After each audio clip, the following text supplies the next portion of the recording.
rêvé, mais vraiment depuis des années d'avoir un combi. Donc je passais des heures, mais des heures, je peux le dire, hein, sur Internet à chercher les sites, les forums qui parlaient de combi et tout ça. Et honnêtement, je ne pensais pas avoir un jour un combi dans ma vie. Et puis alors j'ai un frère d'une générosité extraordinaire qui m'a fait une remise de dette au moment d'un héritage. Et ça m'a permis d'acheter ce combi. Et c'était vraiment une joie, mais indescriptible. Et juste à ce moment-là, il y en avait un en vente chez Flat Specialities, où je me suis rendue. Ils en vendaient deux. Puis alors le orange, c'était vraiment le combi orange avec l'intérieur écossais, vraiment celui dont je rêvais. Et j'ai dit donc à Boris, vu mon âge, bon, aujourd'hui j'ai 71 ans, c'était l'année dernière, donc 70.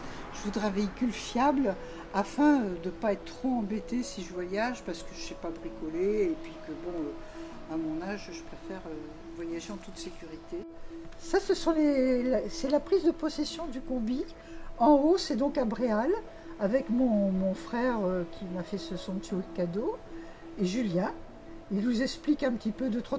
Je pense que la grosse explication, c'était où on met l'huile dans le moteur. Je pense que c'était essentiellement ça. Donc là, bon, je prends possession de mon combi et arrivé à Dielette, champagne pour fêter ça. Voilà. Et alors après, eh bien, je suis partie. Et ça, c'est le trajet que j'ai pas pu mettre sur une seule page de mes 5200 et quelques kilomètres. Avec les étapes de camping, etc. Et donc c'est là ma première panne, qui n'en était pas vraiment une, puisque finalement il s'est avéré que... Bon, alors j'ai pu contacter Boris par téléphone, qui m'a rassuré, il m'a dit c'est probablement un câble qui est défait. Et le lendemain matin, il m'a envoyé une petite vidéo sur son téléphone portable pour me dire d'aller fouiller dans le moteur pour trouver le câble, que j'ai fini par trouver, et je l'ai fait remettre dans un garage Volkswagen, où je suis arrivée et où j'ai déclenché un superbe intérêt parce qu'il y avait au moins 6 personnes groupées autour du combi pour voir mon merveilleux combi.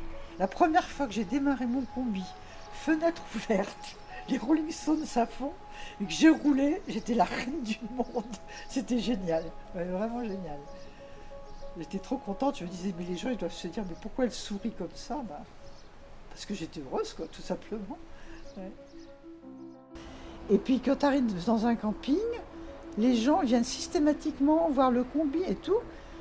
En plus, je dois ajouter que le fait que je sois une femme qui voyage seule et qui n'a pas 20 ans, ça amuse les gens, quoi. Ils sont un peu étonnés, ils disent « Oh, moi je ne le ferai pas », ça me donne un petit air de vedette qui m'amuse.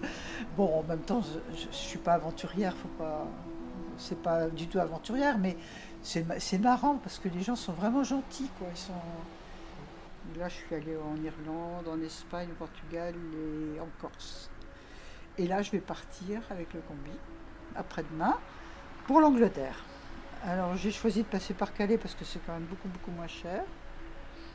Après, je sais pas trop, j'ai des envies, comme c'est pas loin de Canterbury, peut-être aller à Canterbury. Mais j'aimerais bien voir Stonehenge, j'aimerais bien voir Bath. Donc, je sais quand je pars, je ne sais pas quand je reviens.